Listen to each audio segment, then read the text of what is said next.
नमस्कार। World news में आज डोनाल्ड ट्रंप ईरान को धमका रहे हैं कि डील कर ले, नहीं तो उसे तबाह कर दिया जाएगा। लेकिन वो खुद डरे हुए दिखाई दे रहे हैं। उन्हें अपनी ही जान खतरे में नजर आ रही है और ये खतरा ईरान की तरफ से दिखाई दे रहा है।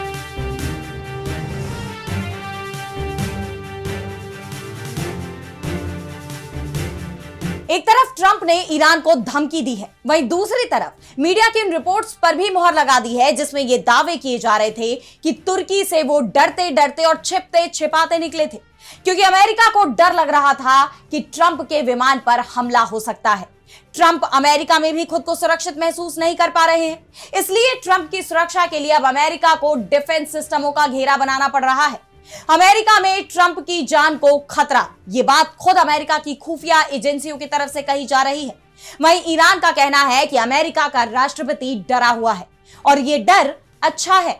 इस पर हम करेंगे विस्तार से चर्चा, लेकिन आइए जरा उन खबरों को भी देख लें जिन पर आगे होगी बात।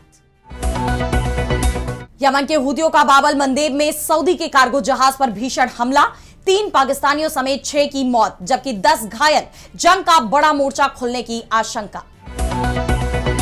रूस ने उत्तर कोरिया की मिसाइलों से मचाई यूक्रेन में तबाही, राष्ट्रपति जेलेंस्की का दावा, हमलों में 12 लोगों की मौत, जापोरिजिया में जानमाल का भारी नुकसान।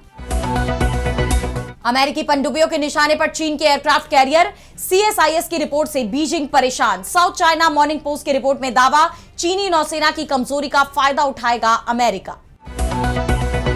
और चलते चलते में देखेंगे मच्छरों का भी होता है फेवरेट इंसान, स्टडी में सामने आया चौंकाने वाला राज।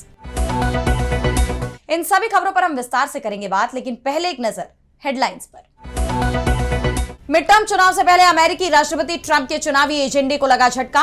फेडरल कोर्ट ने ट्रंप प्रशासन के कार्यकारी आदेश पर लगाई रोक, वोटिंग से पहले नियम बदलने की कोशिशों पर लगी लगाम। पाकिस्तान के सेना और ISI के खर्च पर अमेरिका सख्त, वित्तीय पारदर्शिता पर उठाए सवाल। सैन्य और खुफिया एजेंसियों के बजट को संसदीय या नागरिक निगरानी के दायरे में लाने की सिफारिश की। बलूचों ने मनाया अपना स्वतंत्रता दिवस, अलग देश का किया ऐलान। अंतर्राष्ट्रीय संगठनों से बलूच नेता मीर यार बलूच की अपील, बलूचिस्तान को पाकिस्तान का एक प्रांत कहना बंद करे।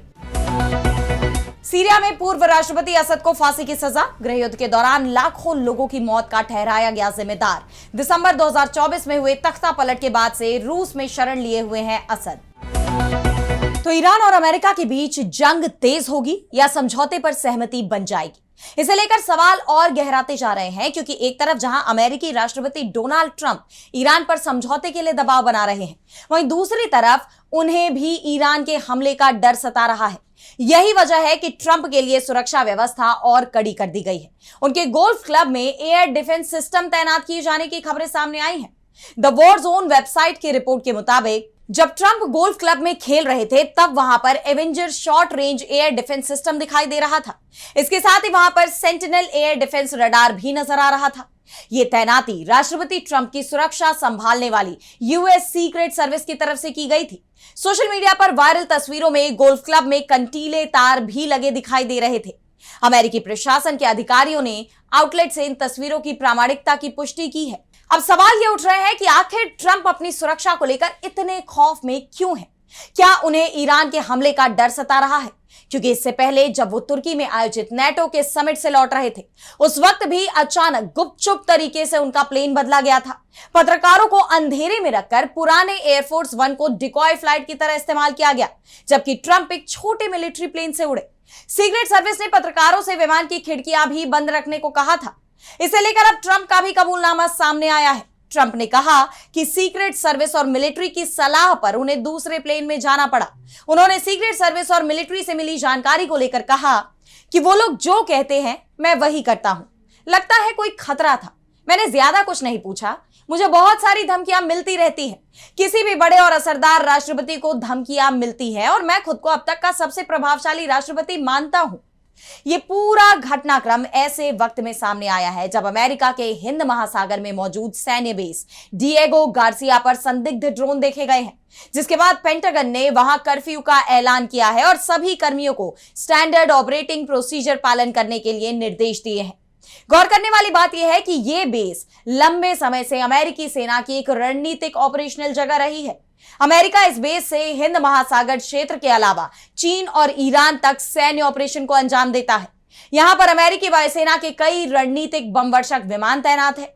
इसके अलावा डिएगो गार्सिया अमेरिकी स्पेस फोर्स के ऑपरेशन को भी होस्ट करता है।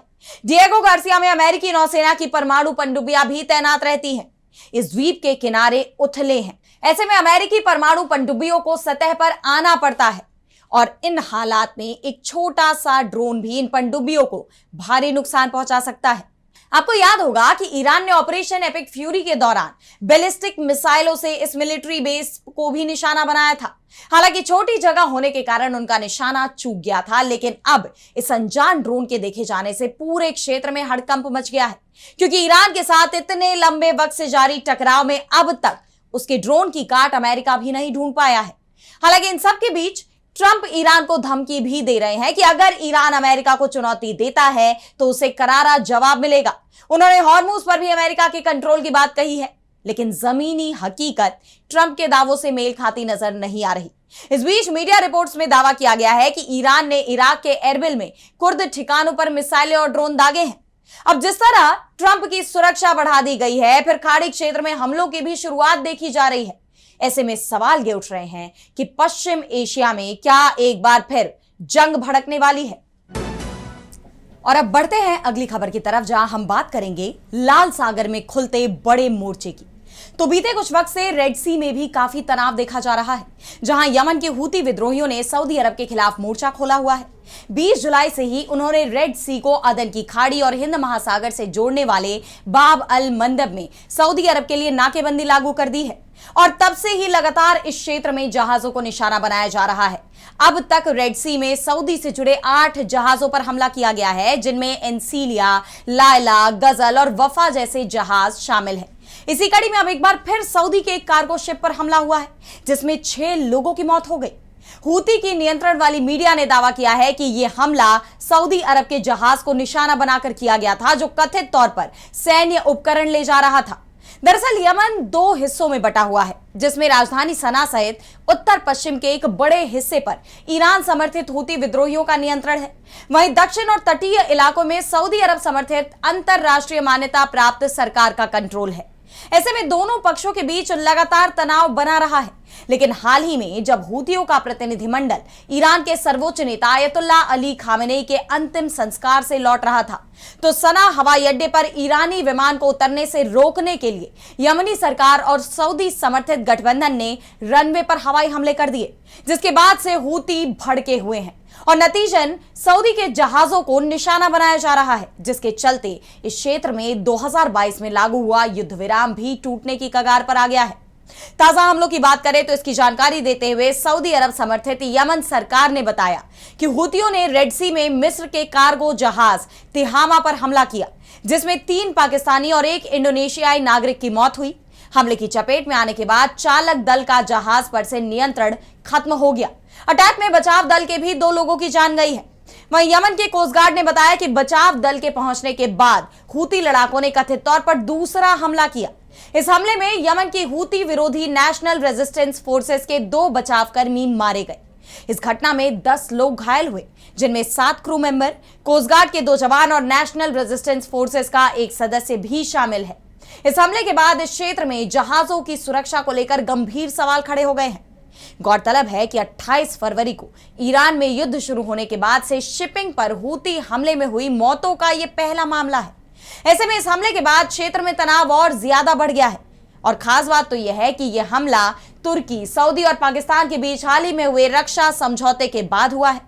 मक्का में तीनों देशों के बीच हुई डील के मुताबिक एक देश पर हमला तीनों देशों पर हमला माना जाएगा और यहां तो हूतियों ने सऊदी और पाकिस्तान दोनों को ही नुकसान पहुंचाया है। ऐसे में सवाल ये उठ रहे हैं कि क्या अब इस्लामिक नेटो की तरफ से इस हमले का जवाब दिया जाएगा? क्या अब तुर्की, सऊदी अरब और पाकिस्तान हूतियों पर जवाबी हमला करेंगे? अगर ऐसा होता है तो यह पूरे क्षेत्र के लिए बड़ा संकट खड़ा कर देगा, क्योंकि ईरान और अमेरिका के बीच जारी टकराव के चलते पहले से ही हॉर्मुज स्ट्रेट बंद पड़ा हुआ है। वहां से जहाजों का आना जाना मुश्किल हो गया है। समुद्री कारोबार पहले ही दबाव में है और अब अगर बाब अल मंदेब के आसपास भी जंग छिड़ती है तो यह वैश्विक व्यापार के लिए बड़ा झटका होगा। और अब आगे बढ़ते हैं और बात करते हैं रूस और यूक्रेन जंग की। तो रूस और यूक्रेन के बीच एक बार फिर खतरनाक संघर्ष देखने को मिला है। रूस ने बीती रात यूक्रेन पर जबरदस्त मिसाइल हमला किया है, जिसने देश में भयंकर तबाही मचा दी। रात भर यूक्रेन के ऊपर रूस के हमले जारी रहे, जिसमें कई लोगों की जान चली गई। इन हमलों में जापोरिजिया बुरी तरह प्रभावित हुआ है। यूक्रेन की राजधानी कीव में बैठे अधिकारियों ने इन हमलों की जानकारी देते हुए कहा कि यूक्रेन पर रात भर हुए रूसी हमलों में कम से कम 12 लोग मारे गए और दर्जनों घायल हो गए। कीव, खिर्सोन, खार्किव समेत अन्य क्षेत्रों में भी मिसाइल और ड्रोन हमले हुए, जिनमें 120 से ज्यादा शाही ड्रोन शामिल थे। और सबसे बड़ी बात तो यह है कि यूक्रेन पर रूसी हमले में कुछ ऐसी मिसाइलों का भी इस्तेमाल किया गया जिसने पूरे देश पर कहर ही ढा दिया। इससे भयानक नुकसान होने की खबरें हैं और खुद यूक्रेनी राष्ट्रपति वोलोदिमीर ज़ेलेंस्की ने कहा कि ये रूसी मिसाइलें नहीं हैं, बल्कि कीव का आरोप है कि मॉस्को ने यूक्रेन पर हमले के लिए उत्तर कोरिया की मिसाइलों का इस्तेमाल किया है। इससे पहले यूक्रेनी राष्ट्रपति वोलोदिमीर ज़ेलेंस्की ने कहा था कि मॉस्को को अपने सहयोगी प्योंगयांग से लगातार बैलिस्टिक मिसाइलें और सैनिकों से मदद मिल रही है। ज़ेलेंस्की ने कहा कि शहर पर उत्तर कोरियाई बैलिस्टिक मिसाइलों, जिरकॉन और गाइडेड एरियल बमों से हमला किया गया। इस हमले में खासतौर पर बुनियादी ढांचे को नुकसान पहुंचाने की कोशिश की गई। यूक्रेनी राष्ट्रपति ने दावा किया कि रूस का मकसद कीव में पैट्रियट एयर डिफेंस इंटरसेप्टर की कमी का फायदा उठाना है। और अब जब रूस एक के बाद एक हमले कर रहा है, तो यूक्रेन को रूसी हमले रोकने में काफी मुश्किलों का सामना करना पड़ रहा है। रूस के इन हमलों के आगे यूक्रेन कमजोर पड़ता नजर आ रहा है और रूस का पलड़ा भारी दिखाई दे रहा है। इन हमलों से साफ है कि मॉस्को शांति के लिए फिलहाल तैयार नहीं है। वो यूक्रेन के आगे नहीं झुकेगा, बल्कि उसकी तरफ से जंग की पूरी तैयारी कर ली गई है। ऐसे में सवाल ये उठ रहे हैं कि आखिर दोनों देशों के बीच जारी ये जंग कब थमेगी, क्योंकि पिछले 4 साल से ज्यादा वक्त से दोनों देश, रूस और यूक्रेन, जंग लड़ रहे हैं, जिसका असर बाकी देशों और जनता पर भी पड़ रहा है। अब लोग सवाल कर रहे हैं कि आखिर दोनों देशों में शांति कब आएगी, कब ये जंग रुकेगी। और अब अगली खबर में बात करेंगे चीन के खिलाफ अमेरिका के बड़े प्लान की। तो दोनों देशों के बीच खुलेआम जंग तो नहीं छिड़ी, लेकिन कई मुद्दों को लेकर तनाव लगातार बना हुआ है, जिनमें ताइवान से लेकर अमेरिकी टैरिफ तक कई ऐसे मुद्दे शामिल हैं जिन्हें लेकर चीन अमेरिका को आंख दिखा रहा है। और अब अमेरिका ने चीन की घेराबंदी का बड़ा प्लान बनाया है। अमेरिका के एक थिंक टैंक ने चीन के एयरक्राफ्ट कैरियरों को लेकर बड़ा खुलासा किया है। वॉशिंगटन आधारित centre for strategic and international studies यानी CSIS की हालिया रिपोर्ट में एक ऐसी रणनीति की बात कही गई है जिससे अमेरिका और उसके सहयोगी चीन के विमान वाहक पोतों को बर्बाद कर सकते हैं। उसने बताया है कि चीन दुनिया भर में अपनी नौसैनिक मौजूदगी को मजबूत करने के लिए तेजी से अपने विमान वाहक बेड़े का विस्तार कर रहा है, लेकिन ये विशाल युद्धपोत आसानी से अमेरिकी पनडुब्बियों का निशाना बन सकते हैं। इसकी प्रमुख वजह चीन का सबमरीन वॉरफेयर में पिछड़ापन है। वो पानी के नीचे अमेरिका की तुलना में काफी कमजोर है। CSIS की रिपोर्ट में खासतौर पर पश्चिमी प्रशांत क्षेत्र में तैनात अमेरिकी युद्धक पनडुब्बियों को चीनी विमान वाहक पोतों के लिए एक बड़ा खतरा बताया गया है। इसमें कहा गया है कि नौसेना के समुद्र के नीचे पता लगाने और निगरानी करने की क्षमताओं में कमियों के कारण ये अहम जहाज असुरक्षित हो सकते हैं। थिंक टैंक ने चीनी पनडुब्बियों को निशाना बनाने की अमेरिकी रणनीतियों पर बात करते हुए चीन को मात देने के लिए और भी तरीके बताए और कहा कि इसमें जमीन से हमला करने वाले नेटवर्क, उपग्रह की मदद से लंबी दूरी के हवाई हमले, साइबर और इलेक्ट्रोमैग्नेटिक हमले और ड्रोन का इस्तेमाल शामिल है, जिसके बाद चीन की चिंता भी बढ़ गई है। वैसे तो चीन के पास दुनिया की सबसे बड़ी नौसेना है, इसके बावजूद वो बहुत तेज गति से बड़ी संख्या में युद्धपोतों का निर्माण कर रहा है। लेकिन इससे पहले कि वो अपनी नौसेना को और मजबूत बना पाए, अमेरिका ने उसकी काट निकाल ली है। CSIS की इस रिपोर्ट पर हांगकांग आधारित साउथ चाइना मॉर्निंग पोस्ट ने कहा कि इस रणनीति का 5वां हिस्सा पनडुब्बी से घात लगाकर हमला करना चीनी नौसेना की एक अहम कमजोरी का फायदा उठा सकता है। अमेरिका की यह तैयारी दुनिया में चीन के बढ़ते सैन्य दबदबे को रोकने की दिशा में काफी अहम मानी जा रही है, जिससे चीन के लिए चुनौतियां बढ़ती दिखाई दे रही हैं, खासतौर पर ताइवान को लेकर।